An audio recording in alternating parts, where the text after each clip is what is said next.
जय हिंद विद्यार्थियों, आप सभी का गुरुकुल कैंपस ऑफ एजुकेशन के यूट्यूब चैनल पर बहुत बहुत स्वागत है।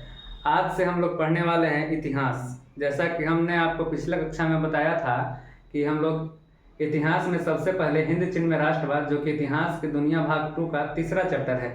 ठीक है, तो कहा जाता है कि जिंदगी की कहानी दुख और हर्ष की होती है। जिंदगी की कहानी दुख और हर्ष की होती है, कीमत जीत की नहीं संघर्ष की होती है। तो मुझे आप पे पूरा विश्वास है कि आप संघर्ष करेंगे और निखरेंगे, बिखरेंगे नहीं। ठीक है, तो हम अपना टॉपिक स्टार्ट करते हैं। हिंद चिन्ह को समझने से पहले हम समझेंगे कि हिंद चिन्ह है क्या चीज।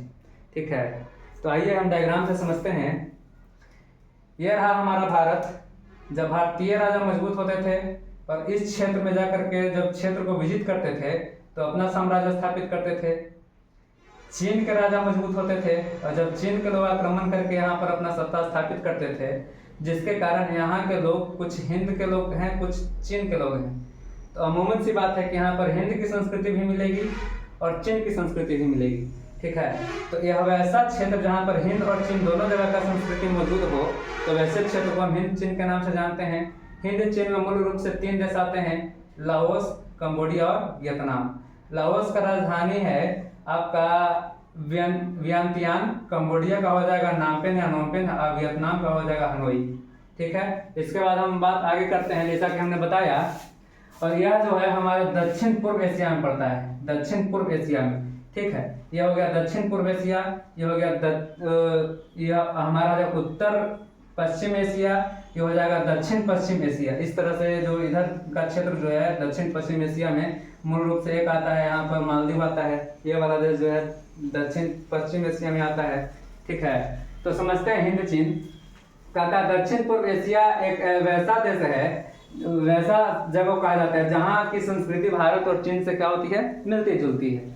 ठीक है, तो ऐसे सांस्कृतिक क्षेत्र को हम हिंद चीन कहते हैं। हिंद चीन में मूल रूप से 3 देश आते हैं, लाओस। और लाओस के बारे में बताते चलें कि दक्षिण पूर्व एशिया का एकमात्र ऐसा देश है जो चारों तरफ से भूमि से घिरा हुआ है। चारों तरफ से किसी से घिरा हुआ है, भूमि से। ठीक है, अब कहता है कंबोडिया और तीसरा में आता है वियतनाम। कहता है हिंद चीन का जो क्षेत्र है, हिंद चीन का क्षेत्र 2.8 लाख वर्ग किलोमीटर में फैला हुआ है। कहीं कहीं जाता है लगभग 3 लाख वर्ग किलोमीटर। ठीक है, अब देखते हैं दूसरा चीज, इसमें राष्ट्रवाद आया तो राष्ट्रवाद भी समझना जरूरी है। राष्ट्रवाद एक विचारधारा है। ठीक है, जैसे हम भारत से प्रेम करेंगे तो हमारा जो है भारत के प्रति राष्ट्रवादी भावना है। परिवार से प्यार करते हैं तब परिवार के प्रति हमारा राष्ट्रवादी भावना है, मतलब परिवारवादी भावना है। ठीक है, मोहल्ला से हम करते तो हम मोहल्लावादी व्यक्ति हैं। इसी तरह से राष्ट्रवाद जो है एक विचारधारा है। कहता है यह वैसी विचारधारा है जो किसी राष्ट्र के प्रति वफादारी, समर्पण या निष्ठा का पर क्या करती है, जोर देती है। तो ऐसे भावना को हम क्या कह देते हैं, राष्ट्रवाद कहते हैं। फिर बात करें दूसरी भाषा में कहें तो आप अपने देश के प्रति प्रेम ही क्या कहलाता है, राष्ट्रवाद कहलाता है। जैसा कि हम यहाँ पे बात किए कि जब भारत के राजा मजबूत होते थे तो यहाँ पर जाकर के अपना राजा स्थापित करते थे। चीन के राजा होते थे तो चीन के राजा यहाँ पर स्थापित करते थे अपने साम्राज्य को। उसी तरह से 12वीं शताब्दी में एक भारतीय राजा हुए जिनका नाम था राजा सूर्यवर्मन द्वितीय। उन्होंने कंबोडिया पर अधिकार किया और कंबोडिया पर अधिकार करने के बाद विश्व का सबसे बड़ा हिंदुओं का मतलब कि मंदिर को स्थापित किया, जिसका नाम पर अंकोर वाट का मंदिर। अंकोर वाट का मंदिर जो है भगवान विष्णु को समर्पित है, उसमें भगवान विष्णु की मूर्ति स्थापित है। ठीक है, अब देखते हैं कि हिंद चीन में व्यापारिक कंपनी का आगमन कैसे हुआ। ठीक है, तो कहता है कि जब पुर्तगाली 1510 ईस्वी में मोलक्का के क्षेत्र में जब अपने व्यापारिक कंपनी को यानी व्यापारिक केंद्र स्थापित किया, तो उसके बाद जो है कि हिंद चीन के साथ में उसने व्यापार करना क्या कर दिया, शुरू कर दिया। उसके बाद अन्य और कंपनियां आई, जैसे पुर्तगाल के बाद स्पेन आया, डच आया, इंग्लैंड आया और फ्रांसीसी आया। याद करने का ट्रिक बताते चले, स्पेन में डालो और ईगल को फ्राई करो।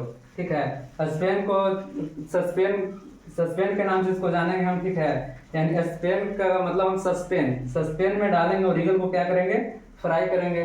तो पुर्तगाल में जो है ज्यादातर ईसाई लोग ही रहते हैं। ईसाई धर्म का प्रचलन ही वही है कि आप जो पचा सकते हैं वो आपके लिए बना है, प्राकृतिक जो आपको दी है अगर आप पचा ले रहे हैं तो आप खाने के लिए बना है। तो ईगल खाना तो आम बात है।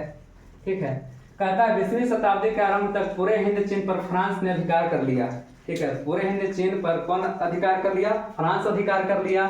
ठीक है, और इसके कारण जो है कि हिंद चीन के लोग जो है फ्रांसीसियों को कोलोन कहने लगे। ठीक है, कोलोन, ठीक है, इसको हिंद चीन में जो है फ्रांसीसियों का कहा जाने लगा, कोलोन कहा जाने लगा।